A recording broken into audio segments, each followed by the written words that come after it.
welcome to another episode of I Guess I'll Do It with Pat House. Today, I have the very funny Rich Shultis. Thank you for being here, man. What's going on? Thanks for having me. I've been looking forward for this. I've been trying to get on this show for months now. Email after email, sending money, checks here and there, and finally I got on. Airplane Skywriters, I saw him. Yeah, finally. I don't know what it takes to get on this show. Who do you have on this show that's bigger than me that you can possibly bump me like this? Oh, man. I mean, between Chris Rock and Will Smith, it's kind of hard to say who. Oh, I'd like to smack them. I really would. You are the, I've heard your name because that's how comedy works. Right. You are the second podcast guest of mine that I have never met. So you are in an elite group. There you go. And you know what? I'm going to keep it It's you and that Tom way. Dreesen. It's you and Tom Dreesen. Well, you know what I'm going to do out of spite? I'm going to go out of my way to meet Tom Dreesen in person, and I'm going to avoid you like the plague for the rest of my life just to stay in that elite. So what's going on, man? Where am I talking to you from? Where are you? Yeah, I'm actually in upstate New York right now. My home base is New York City, obviously, because that's where everything goes on. But I got a place in upstate, so I run up here every once in a while. This weekend is I only got one show, and it's in Poughkeepsie, which is right down the road. So, I had a very strange night in Poughkeepsie. Hey, almost anybody who starts off with Poughkeepsie starts off with a very strange night. So it was okay. So I opened for Sebastian Maniscalco at the convention center, and we had two shows in one night, 2,000 or 3,000 people at each. But there was one parking garage across the street. So the second show people couldn't park until the first show attendees left. Correct. And it was just chaos. We started super late. And also, I will never forget on that first show, we did two shows in one night. That first show, my microphone went out in front of, 2,000 or 3,000 people. And that is just the fucking most embarrassing thing. And I had absolutely nothing to do with it. But you still feel like the asshole because you're the one holding it. Right. Now, here's the problem with that, because it happened to me several times. Number one, Sebastian, that wasn't too long ago you did that, right? That was within the last couple months, wasn't it? No. This was probably between 4 and 6 years ago. Oh, that long ago. Okay. All right. Yeah, that happens up there at that Civic Center. It's if they have something real close, they don't usually have two shows like that, so they're not really even set up for it. But exactly. We found that out mid-show when the second crowd wasn't there and the first crowd was leaving. Yeah, that's going to happen. It's a very small area there for them to get out. Everybody's trying to get on the arterial there, which is the most fucked up highway system in the history of mankind. So you got a lot of things happening there that ain't going right. But that whole thing with the you were in a tough position when the microphone goes out, because that's so big, that the Civic Center of Poughkeepsie is so big. So you can't just get on stage and yell real loud. The people in the back are not going to. Oh yeah, no, this was a fully converted room where they had brought out thousands of bleacher seats. Yeah, they're not hearing you. Happened to me several times, and you know when that usually happens, and you know this, Pat, because you're a comic. When you go in and you don't set up any of the sound or anything like that, and every time I say to somebody, "Did you do a mic check?" They tell me, "Yeah." I always go, "Do you mind if I go up and just do another one for you, just in case?" And I always give them some excuse. When people are in the room, it changes the sound. My voice might be different than yours. I just want to get up there and do a mic check because I don't trust anybody because of what happened to you. Fun fact, we did a mic check. Oh, so your sound just went out. Yep. I don't know what happened. That did not happen on the second show. I told Sebastian's tour manager, and believe me, shit was right for the second show. Yeah, well, that might be a technical glitch too. Yeah, it was, and it happens. It just happens when it sucks when it happens in front of a it's not a comedy club. Yeah, it's not a comedy club. You can riff and project your voice and yell a little until something figures it out. You're like, right, holy shit, this is actually just completely mortifying. Yep, and you might go into a song and dance or something just for to do time. But I was at one of these. I was at a show. There's a dude named Freddie Rubino. You know Fred Rubino? I know the name. Yeah, he does this. He has a following. He has this very conservative following. He's the last Italian from Brooklyn. That whole thing. Good comic. I open up for him quite a bit. So the first time I open up for him, he's doing a auditorium in Brooklyn, and it's It's like a high school gym. So, those things hold, they're sitting on the floor. They hold hundreds of people. So it has a big crowd, has that big stage, that high schools have the big stage. So right for walk in, I asked him, hey, did you guys do a sound check? He says to me, yeah, she said they did a sound check. I said, you know what? I don't trust. Let me go ask him. No, we did. We've done this many times. Did the sound check. I went, all right. So I sit down. I go to Freddie. I said, I'll bet you a dime to a dollar. I go up there and there's some kind of problem. Get on stage, come through the curtain. Like I say, big stage, way too big for comedy. Big stage, get on the other side of stage. Soon as I get on the mic, bang, it goes out. So now I start shitting on the whole place. Start shitting on the girl, because that's my thing. So I'm shitting on the whole place. So I hear them laughing. They're laughing hysterically. And I can't figure out why. So I look, and as I was coming through the backstage, there was cones, the cones that they put out when the electric company's doing service work. They put cones around. There's a couple of those orange cones there. So I look over my shoulder, and Freddie's just took a cone and he stuck it just out through the curtain. So now there's a cone there. So I grabbed the cone and I did the next 15 minutes through the cone. Oh, wow. And the crowd is cracking up thinking that's part. So they get the sound back on. I finish off the last 15 minutes or so with the, records. So we're sitting in the back and we're, selling our merchandise, and everybody who comes by, they go, that is the most hilarious thing I ever seen. I can't believe you guys put that in the act. That's so great. We're going to come. We're going, no, that wasn't in the act. That was because there was no sound. We had nothing else to do. But, sometimes you can get through it. Sometimes it's a good thing. Very seldom is it a good thing, but. True, but also that's amazing because that's a moment. Like, that is a once-in-a-lifetime thing. We, as comics, and musicians as well, we all have those in our set where shit gets thrown our way. It's fight or flight, and you have to deal with it. So something happens that's completely off the map, and that becomes a moment, and that's what the crowd remembers. Oh, yeah, no doubt about it. I'm sure. And the comic or musician, but I mean... Yeah, we still talk about it. Because what got is I had looked at him, we were just sitting there, not in silence, you just weren't saying anything. I went, you watch. You watch. I said, it never fails when somebody tells me they know what they're doing with the sound. Never fails. Yep. So, yeah, it happened. I had one, I was doing an over 55 community, a real high-end one down in Florida. Same thing. I'm talking to the girl. You got the sound right? Yeah, we got the sound. I go, what do you got? She goes, I got a cordless mic. I went, oh, man. I said, can you plug in? Do you have no, we use this all the time. And I said, the thing is, when you plug in the mic, it cuts down on 10 different things that could happen. The battery's going dead. Yep. Those microphones get jippy sometimes.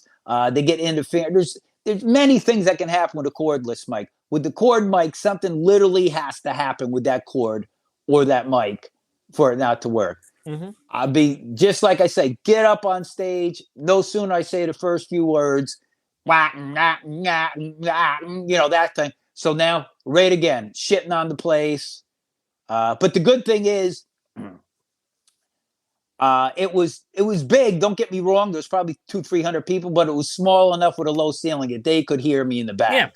So I got through it, and it was the best thing that ever happened to me at that club because not at that club, at that venue, because they got back to the booker and told them, how well I did and all the stuff that happened. So now when that guy has a suicide gig, he always hires me. So we don't know each other. I love how we started with horror stories off the bat. I usually because you know what? They're the most fun. That's absolutely. Why. I always fun. I've ended a lot of my episodes with asking comics about a hell gig or two, or just something, not even a hell gig, something that was just so memorable or off the wall that it's still stuck in their mind. But I'm glad on this one we opened with it. So I'll tell you that I didn't even tell you in my top 10 of bad gigs. So if you want to save that for the end, I got another one for you. Oh my God, we all have a ton. So that being said, we do not know each other, and that's kind of cool. I'm glad I'm doing this because this is totally brand new for me. I knew a lot about Tom Dreesen being a comedy fan, and I read his book, and I know his career, and I saw him on The Tonight Show, all that stuff. But you are my first comic where I'm going in blind. So what is your backstory? Where'd you do your very first set? Well, here's the thing. For all you know, I'm not really a comic. This might all be an elaborate ruse that Andrew and I played on you. Okay, I You would never also know. I would also go for that. 100%. I started comedy late. I started comedy when I was about 42.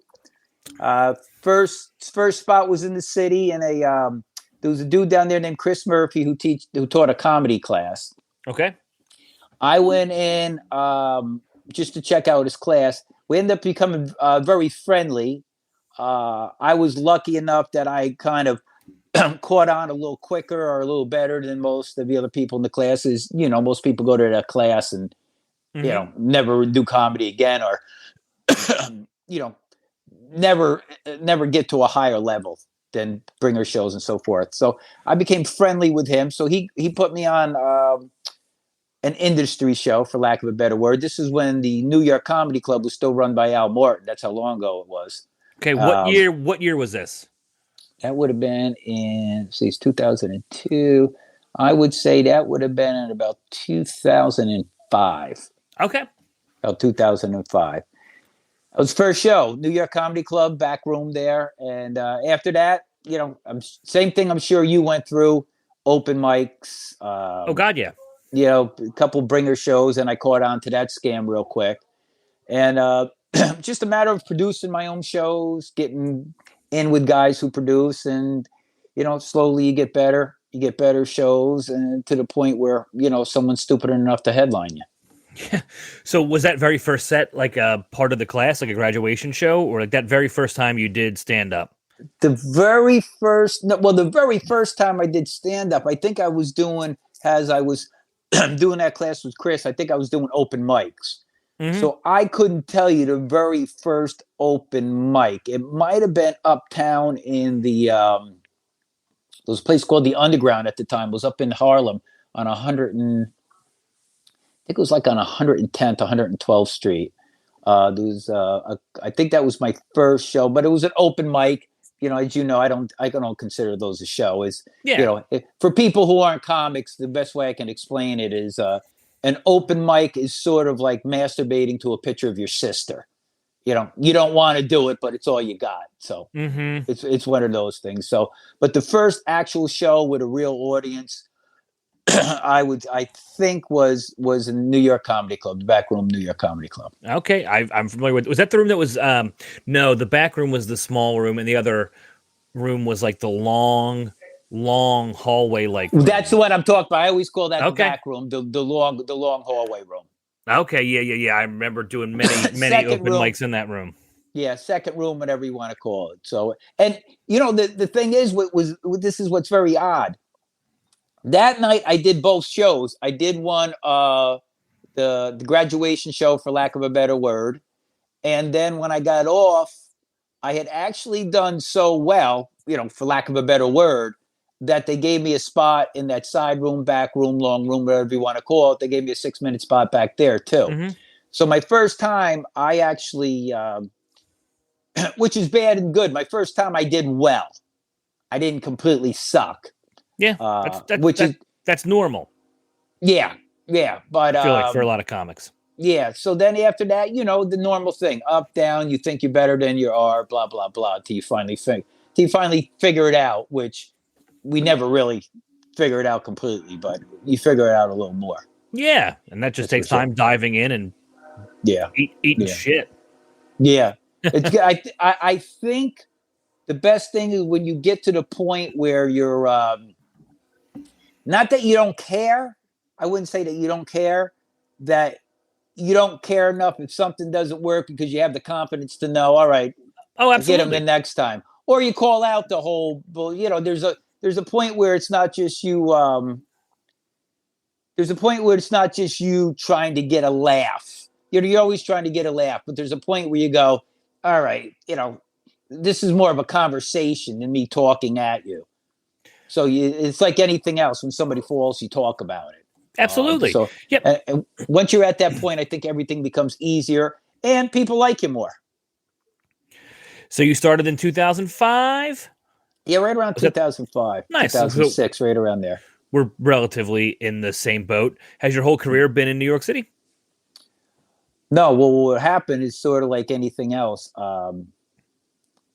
New York City, the scene evolves all the time. So if you never become a regular at Stand Up New York or the Cellar or something like that, you kind of got to get on the road to make money and Of to course. really do your thing. So I do a lot of traveling now. Hence where I met Andrew down in North Carolina. Nice. That, and I hear you. I mean, I'm in Philadelphia. I've been here my whole career for the most part. I did the New York scene for 1 year in 2011.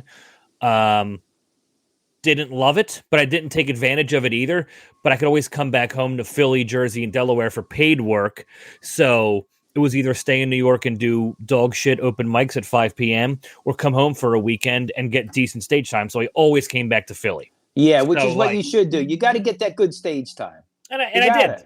This is also, it beats you up. yeah, this is also 11 years ago. But Right. But as of right now, for the past 5 or 6 years, I'm 95% the road. I live here in Philly. I really don't perform here much at all. At all. Well, that's a big gig you had open up for Sebastian. Now, how did you get that? Was it did he know you or his manager knew you? Way before he was famous. I mean, talking years before he was famous, I hosted for him at a couple clubs. He was still a headliner and not even fully selling out. I mean, doing well and very funny, but not selling out. So we worked together a couple times, and then out of nowhere, he's like, "Hey, do you travel for stand up?" And I was like, "Yeah, a little bit here and there." And then he brought me to Hilarities in Cleveland, and then he brought me to a couple clubs I already was working, Helium in Philadelphia, the Stress Factory in New Brunswick. But it was cool that he brought me as the middle. And then a year or two went by. We didn't really talk much. But then when he first started doing theaters here in the Northeast, like DC, Philly, Cleveland, Pittsburgh, Buffalo, he brought me around for a lot of that run. And his first year or two of doing theaters, he was pretty good to me at that time. Oh, good for you. But that all goes back to when he was just headlining the clubs and not even selling out yet. Now, do you do anything with him now or no? No, it's been a couple years. Oh, okay. Yeah. And that's totally fine. He's doing arenas now. Yeah, that's tough. When you're doing an arena, they, sometimes they bring a higher name guy. Oh, of course. So you can understand that. But I'll tell you a good Sebastian story. Absolutely. My buddy, Eric, he actually became my roommate for a while. He was a younger guy.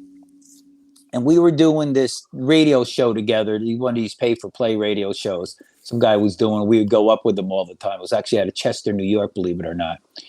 And he says, and this is before I knew who Sebastian was, and this is going back, man, this has got to be going back 12, 14 years. Who knows? He goes, I got Sebastian Maniscalco calling in. I didn't know who he was. The guy running the show didn't know who he was. So Sebastian Maniscalco calls in, and the guy who's running the show is very dismissive to him. Doesn't know who he's very dismissive to him.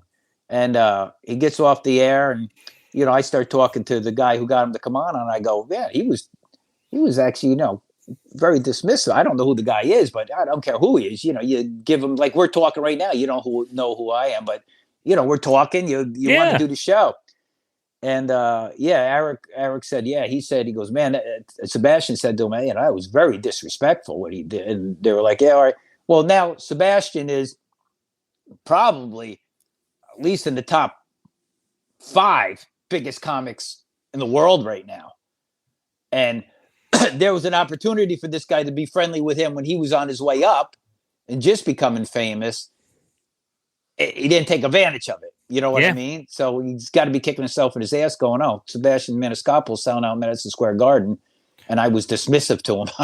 And there's probably so much of that in comedy, especially between the comics and radio, because radio can be a whole separate beast in itself. Well, yes, but the whole thing is if you got a guest on, no matter who it is, talk. That's what we're there for. Mm-hmm. Talk, see what comes out of this. Don't be trying to get him off the air right away because you don't know who he is. Yeah. So yeah. Especially when it's Sebastian Maniscalco. I know. Well, I mean, when someone isn't famous yet, you don't know. I mean, I've been alongside a handful of people that I've watched them go from. Even I remember when like Nikki Glazer and Hannibal Buress came through Philly as the feature act. So like it's cool to see a lot of people go from that level where you're just hanging out all weekend? Like they're the middle act. I'm a middle act here at home, just hanging at the club for the weekend. And next thing you know, 4 years later, they have 2 1-hour specials and their own Comedy Central show and shit like that. It's cool to see that sit alongside. But so how did you get to doing the road? Did you just grind in New York for a while and say like, this kind of sucks, I need to branch out? Or I grinded it in New York. Here's the thing. Here's the curse and the blessing about starting comedy so late is that I was 42 or 43, whatever I was when I started. So I was too old to get that hit that a lot of young guys were getting at the time, the guys who were starting around then, where they could get on MTV or, just a club wanting to push this young, handsome guy through because, I was a, middle-aged guy. Handsome, as you can see, always handsome, but absolutely right. She just couldn't push me through. So it was bad that way that I wasn't in with that younger crowd who was hustling, all that stuff. But the good thing is because, I had a business sense, I started booking my own stuff and I was pretty successful at it. But as you know, you can't be a booker and a comic at the same time, producer and a comic at the same time. Doesn't work. You can't be both. So I started booking my own shows and got taken advantage of a little by comics who I was booking and, telling me the wrong thing. But I eventually figured it out. So I did my own shows. Then I was getting on other shows on the road, emceeing, then a couple feature spots. So then I was doing a lot of feature spots. But anytime I was in a town, I would always go to the club in the town. If I was in Kansas City, Sanford's and Son. Yep, and the Improv. Yep, and I remember I was in San Diego. I went to the Comedy Store, and I'd go in, talk to them. I say, can I just do a guest spot? Just why don't have to be? And I get a lot of work that way because, as you know, you go into these clubs, and the club owners told me we hate giving guest spots because we get requests for 10 guest spots a week. And they'll tell you, if I put up all 10 of them that week, all 10 of them suck. Yeah. So that's how they explained it to me. So I guess I didn't suck as bad as everybody else, put it that way. So then when I came back through, they'd give me a feature spot. Were you booking your own? Were you booking your own stuff in New York City or on the road? On the road, I would call up. I'd either call the clubs when I knew I was going to be around, or they would give me a call and say, "Hey, you're going to be around this time." You would give me your avails, the normal stuff. Yeah. So I was booking it all myself. New York City, I got to tell you, always been weird to me. It's I thought after the pandemic, when I went back, was going to be better. That all the people who were getting away with kind of a thought. Nope, it's a whole new crew took over. People who were doing outside shows, the people who were doing the rooftop shows, the people who were doing the illegal shows, for lack of a better word. They kind of took over the scene. They don't even, they barely know who I was. Yeah. So it was a whole different world. So I still get up in New York, but, not as much as I think I should. Yeah. As much as I think I should. New York's always been a beast to me. And I've never, I don't mean that in a bad way. It's just, I feel like I never meshed well with it. I lived there for a year. I came home to Philly a lot, so I didn't take advantage of it, but I did meet people. Like Dangerfields would let me do a set every Monday. And so like I found some stuff, but in the grand scheme of things, like I guess I just didn't know how to navigate it and didn't care because I kept using Philly in my back pocket as a crutch. Yeah. Well, maybe it's not so much of a crutch. It might have been the right thing to do because New York's a weird scene, especially now, man. Most of these guys who run a comedy club, obviously the seller cares, but the seller doesn't need to care because they have the best comics in the city coming in and out of there. Gotham, an elite comedy club. But a lot of these clubs just rely on produced shows. Even their house show now, they're just putting on a lot of newer comics or, the comics who are walking around helping, seating, whatever you want to call, and putting them up, which when I came up, that wasn't the scene. You were a veteran comic if you were going to do Broadway Comedy Club, if you were going to do Dangerfields. You had now they were just, they got to the point where they were, especially Dangerfields, they were happy to get a show off anymore. Yeah, that's the vibe I got. You did it. Yeah,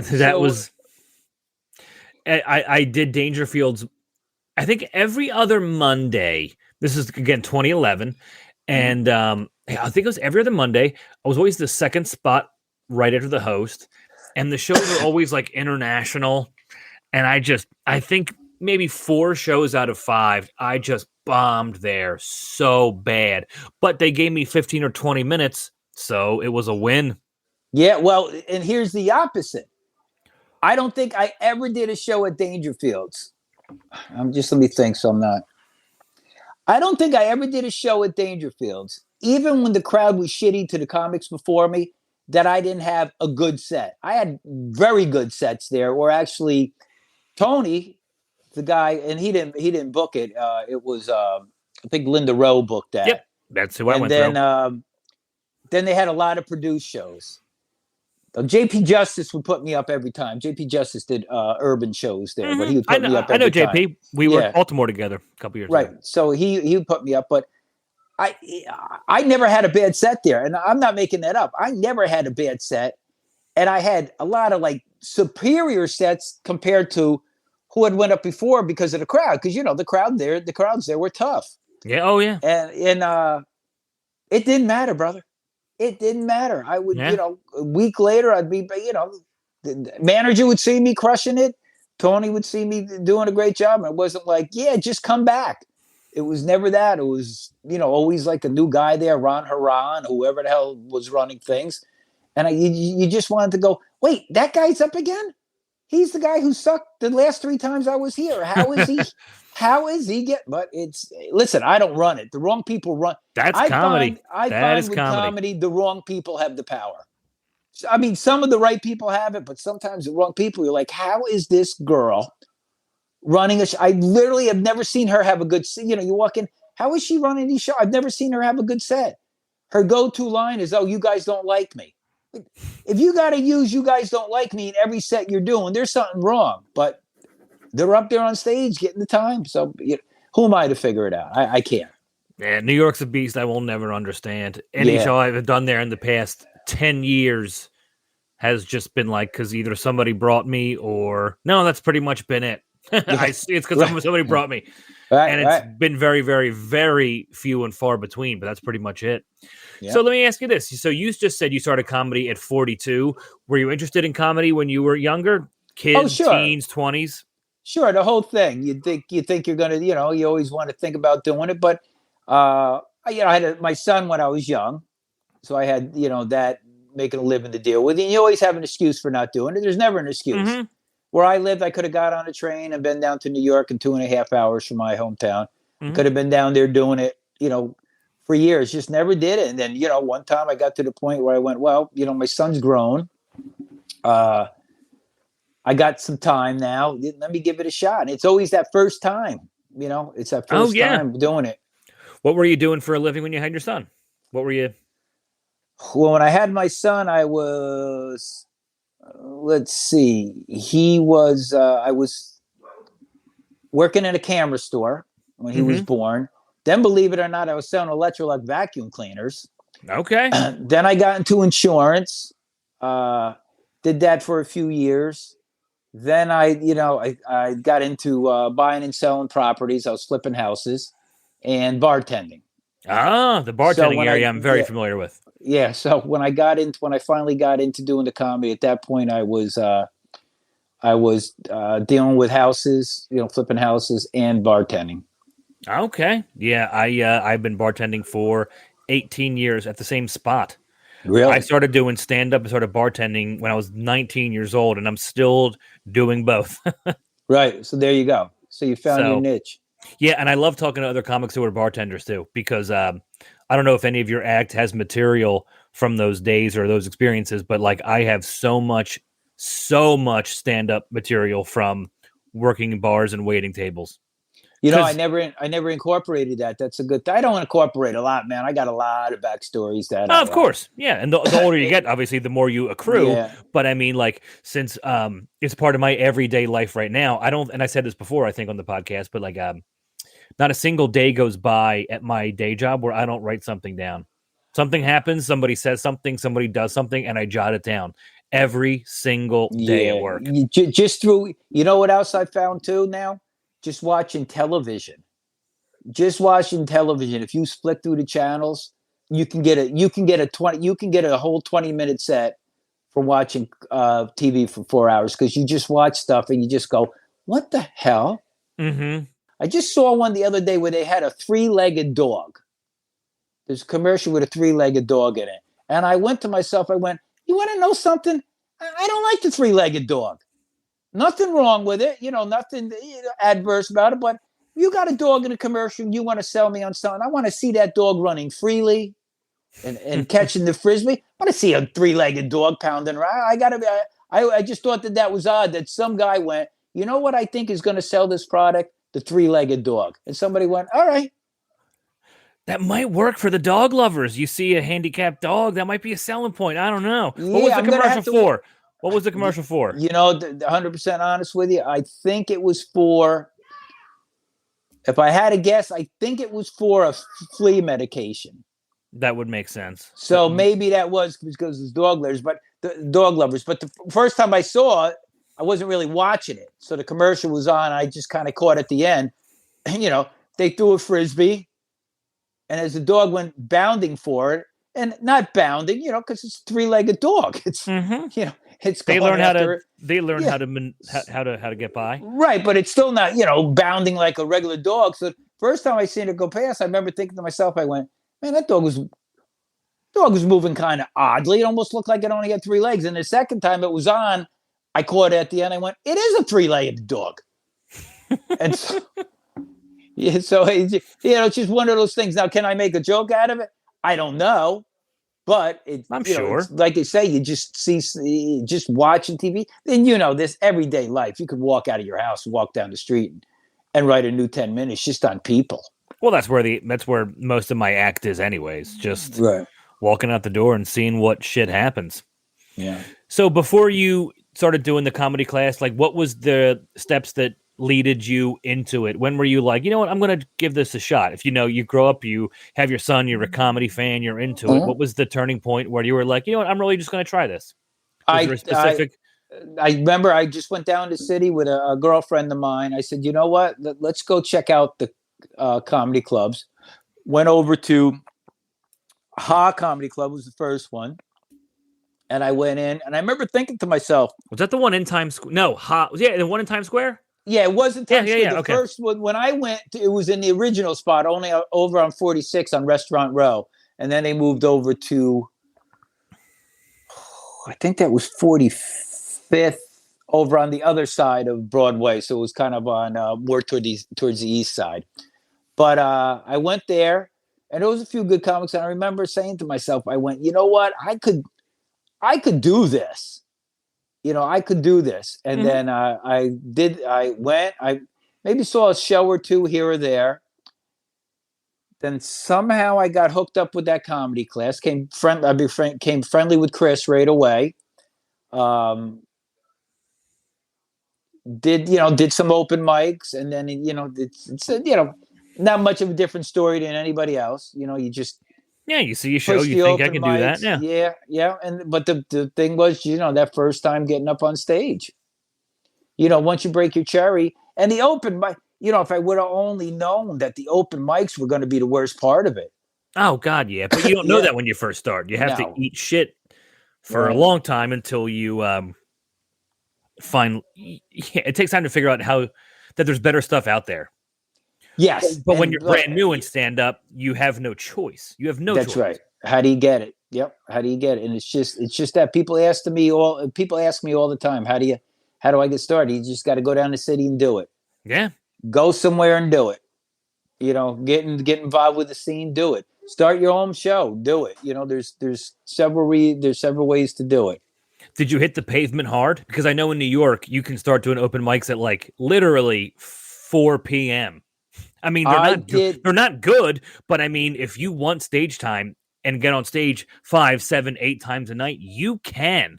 Yeah, I don't know if they still have that whole real early open mic. I bet you they do. I just don't look into it. But yeah, I'm sure. I did when I could do it. I I hit the open mics, but even for the first 3 years, I was kind of fucking around. Okay. I didn't go after stuff the way I did. What I would do, I just find out the open mics, get on the train, and go down and hit open mic after open mic. But I didn't really try to, do the hangout scene. I should have did the hangout scene a little more. I should have befriended different people. I just kind of did it, got back on the train, and went home. Then there was points where I didn't do. There was because, like I said, I was doing the houses, I was flipping houses, so there would be long periods where I wouldn't do nothing. Mm-hmm. So did I hit it hard? Yeah and no. When I hit it hard, and then I didn't. And then, finally, this, everybody in comedy, especially back then, are full of shit. Just full of shit. I remember everybody saying to me, not everybody, but at least 6 people I remember going to me, if I had an RV, I could set up a tour across country and I could fill every night. And I went, you know what? I'll go buy an RV. Mm-hmm. So I went and bought an RV. Next week I was down there, and every one of them I remember, I'd go to them, you remember when you were saying if you have an RV, go outside and look. But I bought an RV. Put Mayhem and Madness comedy tour and everything on. It was an old piece of shit, but it was makes it better to do what we had to do. Oh, yeah. Oh, now I go. So, just set up these shows. I'll take care of everything else. Not one of them set up once, all talk. Then it finally dawned on me, wait a minute, everybody's full of shit. Yeah, that's pretty prevalent. That is pretty prevalent at all levels, too. From the open micers to the next, I'll get you. I remember working with this one guy. I got along with him. And I met him when I was okay. And then I got good, relatively good, let's say. And I would I'd go on shows with him. We'd end up doing shows together. And I remember after shows a couple times, he went, man, you got so much better. I'm just, we had the conversations where it went from him talking to me as the opening guy or a guy just giving him a ride as on an equal level. I'm going to get you, he had the in with the clubs in New York. I'm going to talk to this one about you. I'll get you in, just get back to me next, and I'd wait and I'd hit him up and, all right, no, I didn't do that yet. And then, 3 weeks later, like, hey, listen, it takes time. I don't want you bugging me. I'll be, you're the one who told me. Mm-hmm. So it's, there's some people who are, don't get me wrong. It's like in every other aspect of life. There's guys who mean what they say. They're going to try to do what they say they're going to do. They're good guys. And there's just these guys who are just, full of shit. Yeah, I'm a big one on it. Fake it till you make it. Yeah. That's a good one. You can fake it till you make it. There's got to be a point where you stop faking it. And you can't fake it with me. I know you're faking it. I'm the guy who knows that's got to be exhausting. For them? Yeah.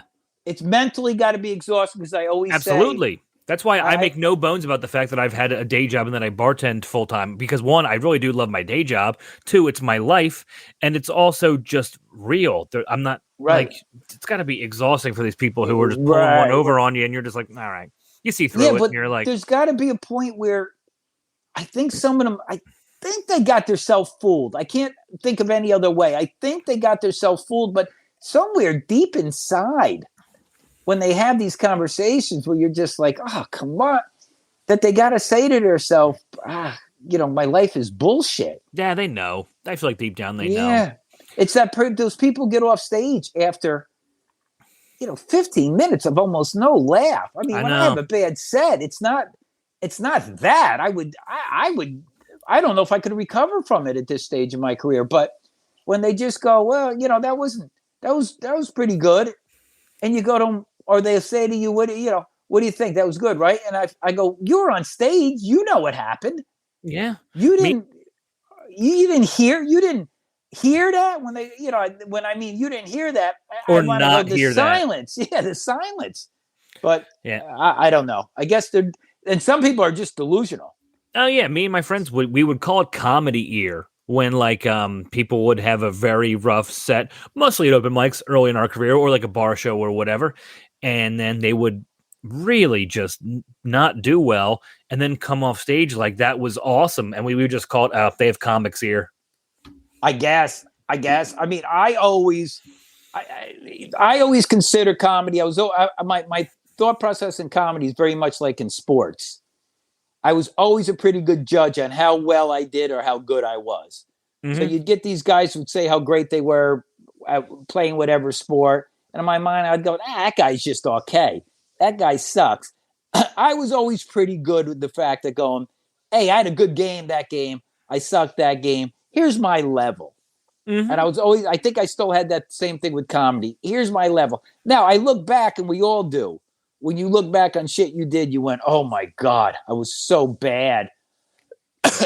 Well, you're worse than you thought you were. Yeah. But I don't think I ever was way ahead of myself where I went, all right, I should be doing this or I'm better. I mean, I took it real slow. It took me a long time to get feature acts. It took me a long time to get headliners acts. And I've been on stage where somebody's going, I just been in a club. I go, who's headlining tonight? And they'd say a name. I go, what?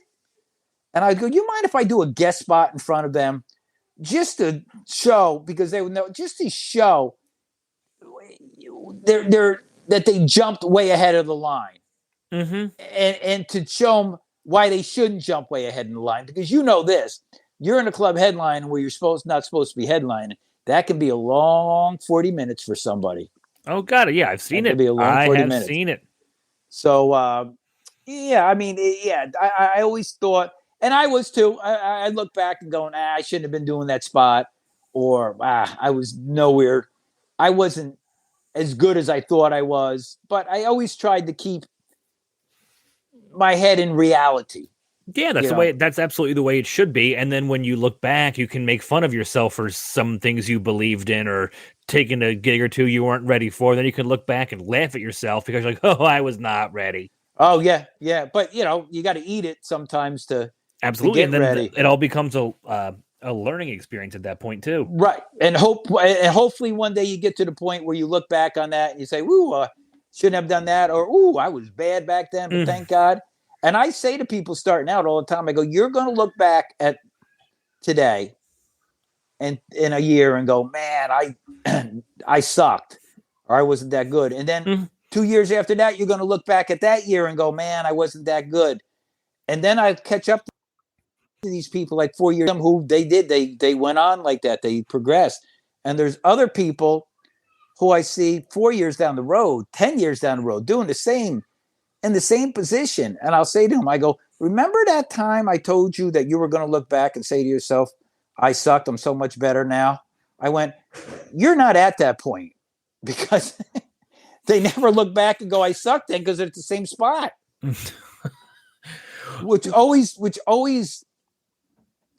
I just never thought, I don't see some guys for years. And then I see him, I go, wait a minute, this is the same act this guy was doing 10 years ago. And it wasn't that good.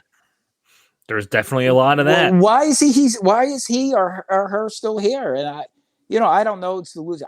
Who am I? I'm sure there's people going to me going, wait a minute, he still sucks. Well, I feel like every comic has that, because not everybody's going to be your fan. You know what I mean? So I feel like that's, I mean, I feel the same way about my set too. I'm sure there are comics out there that don't care for what I do. So I feel like that's part of any business, professional baseball, musicians, you know what I mean? Anybody else in the same field. But I think the trick is always this. And there's people, and this in comedy. If you get in an argument with another comic, the first thing it's almost a hack. The first thing they go to is that, oh, you're not funny. You're not funny. First, because they think that's going to hurt you. Number one, I'm 60 years old now. If that's, you got to say something a lot more than that to get at me. But it's the first thing that they go for, because that's the one going to hurt the most. That cuts the deepest. But my always thing is, say what you want. I'm making a living at it now. So if I was really that bad, why are they calling me back? Yeah. Why are they recommending me? How am I, year after year getting more gigs, getting more money when you're not?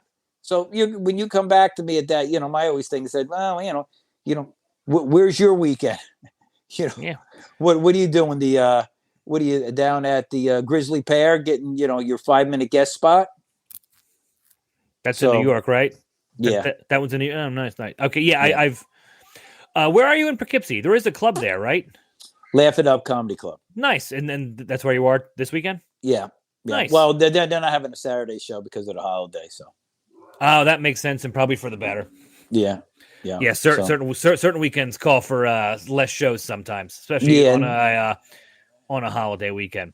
Yeah. Yeah. So, so that's, I get that. If I get up there, they'll put me up almost anytime I want it. Just give them a call. Even if I got nothing going, they'll give me even a 10, 15-minute spot. Oh, very cool. Very cool. So they're not, I wouldn't say to my home club, but I'm friends with them. So.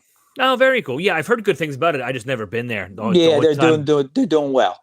They're doing well. If you can get in, I think Sebastian was just in Poughkeepsie not too long ago again. That's why when you said Sebastian Poughkeepsie, I thought you were talking about the last gig he did. Oh no, this was easily, like I said, 4 or 6 years ago. Yeah. Okay. Was he at the convention center again, or was he somewhere bigger? Yeah. No, that's actually called the Mid Hudson. I don't think they call it the convention center, but it's the Mid Hudson Center.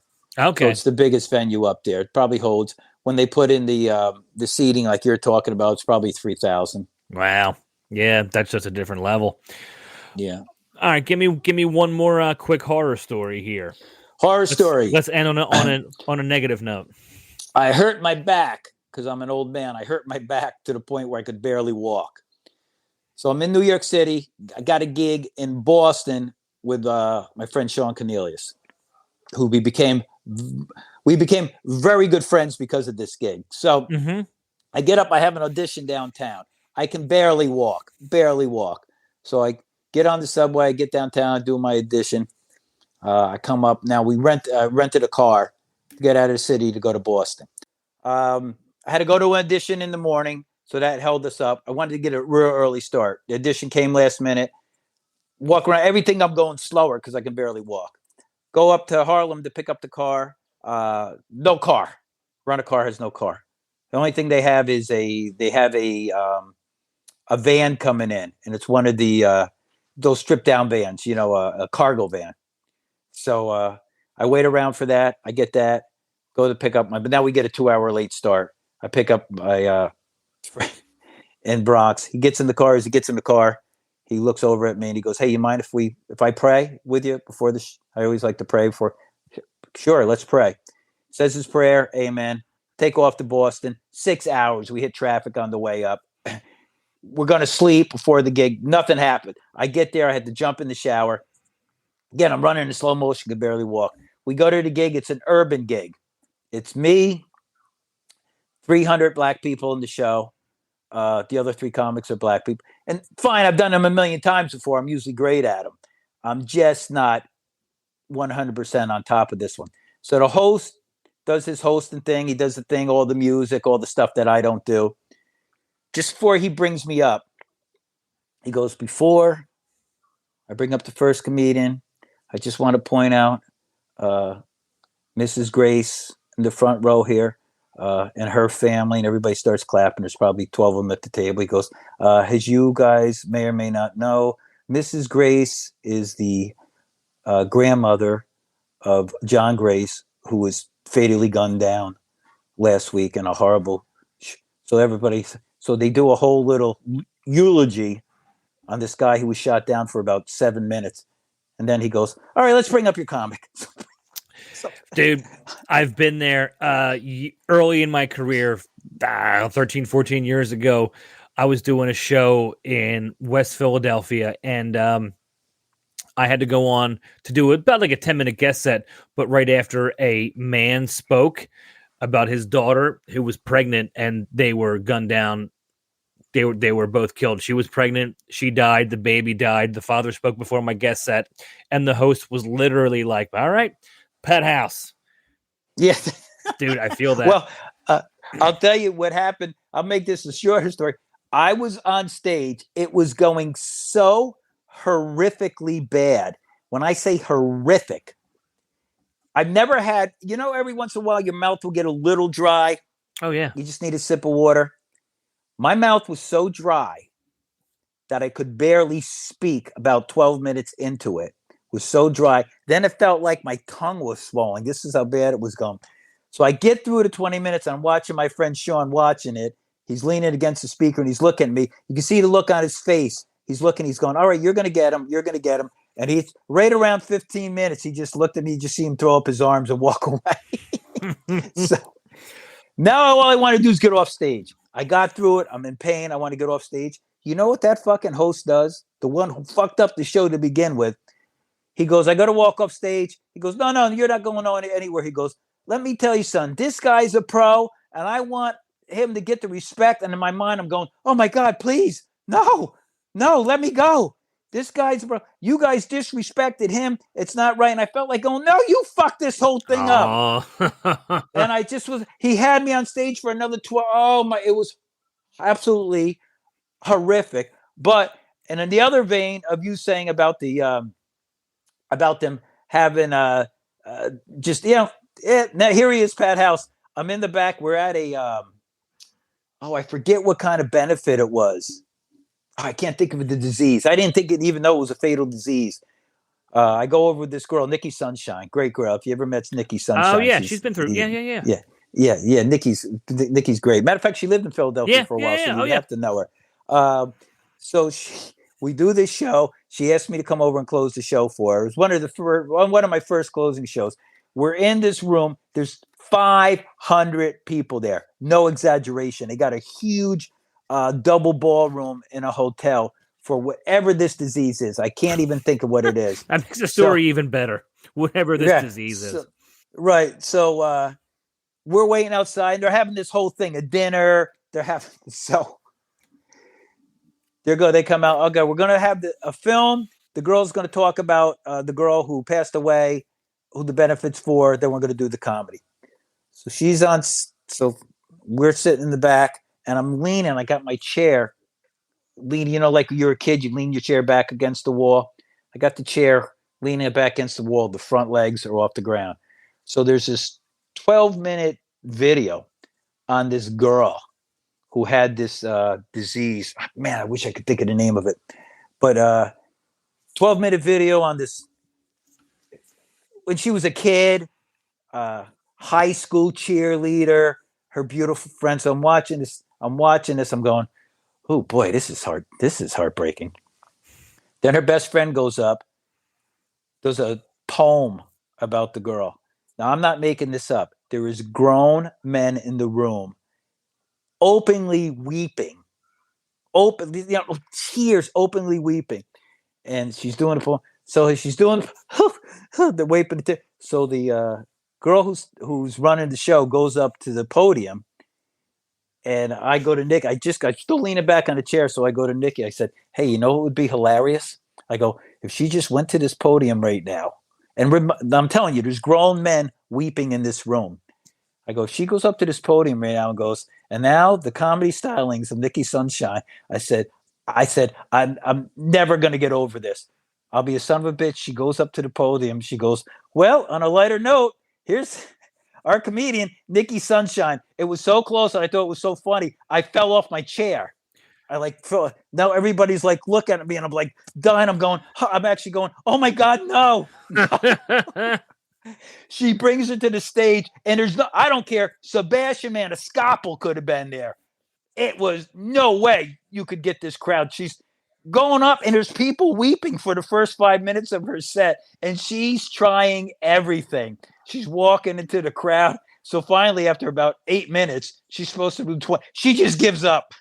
She just gives up, gives the phone, gives the microphone to the other. Now it's my turn, which I was laughing the whole 8 minutes until I got up on stage. Then it's not so funny anymore. Then it wasn't so funny, but it's just, man, you never know, because no one in the comedy community, if you were running that show, there's no way you wouldn't see that room and know that you have to do something. Yeah. Before you bring up a comedian, you would do so. And if you were there, or I was there, and whoever one of us went up, we know that that's not going to happen. Now, that we're going to settle the room. But when there's somebody who has no idea how comedy works, you know, you wouldn't think. You would think that common sense would take would take over, but it doesn't. They just like, all right, well, here's the comedy show. Yeah, people, the everyday person doesn't realize there needs to be something to bridge that gap, some sort of segue, something to bring the room back to normal before the extreme emotional dichotomies of crying and then stand-up comedy. Right. But the thing is, I've been in rooms where it wasn't conducive to comedy, where something went on just before that, where comedy shouldn't be next. But at least it's not men and women openly weeping. Yeah. It's usually just something weird happened. They need a break before they get to whatever it is. But that one was one of those ones where the chances of that happening again, I would say, is almost couldn't happen. But you never know. No, I feel like in stand-up, that's what I was getting at. I feel like in stand-up, there is always that possibility. You always say, I've seen it all. There's nothing. And then at least one time a year, happens. At least one time a year, I go, well, yeah, I didn't expect that one. What's your website? We got to get rolling here in a second. Just all right. Let's plug all your stuff. This was almost 60 minutes. This was supposed to be 30 minutes. I don't. You know what? I always go over. It's richshultis.com. Don't do a lot with that, but you can follow me on Instagram at Rich Shultis and Facebook, Richard Shultis, and I do, Twitter's at Rich Shultis, but I'm going to be 100% honest with you. I don't even know how Twitter works. It's also the worst. So I don't even know how it works. So there you go. All right. Well, I think I filled my time. Dude, thank you for coming on and sharing your story. Always great to chat comedy. Thank you for having me. And thank you for bringing a new angle to the podcast, because like I said, we haven't met before, but let me just say to the listeners, even though you don't know each other, when two comics meet, you just get it. And you can just roll no doubt with about it. No doubt about it. I was at, I'll leave you with this. I went to a funeral of a buddy of mine. He's an actor, comic. So me and my buddy Jimmy Q walk in. And when we walk in the church, we were a little late for the services, Catholic services. We walk in. He's actually sitting towards the front because it was his brother who passed away. So as we walked in, you make whatever little noise you make. And he kind of turned, you've seen his head turn around, and he was solemn, and he's seen us, and his face just lit up. And then afterwards, we're sitting in the back talking. He goes, I was so glad to see you guys walk in. He goes, as soon as I seen you, he went, oh, thank God, other comics. That's 100% true. Yeah. Because, obviously we got a different take on stuff than most people do. Yeah, we just see things differently. That's how it goes. But dude, thank you for being here. I hope we cross paths in real life soon, man.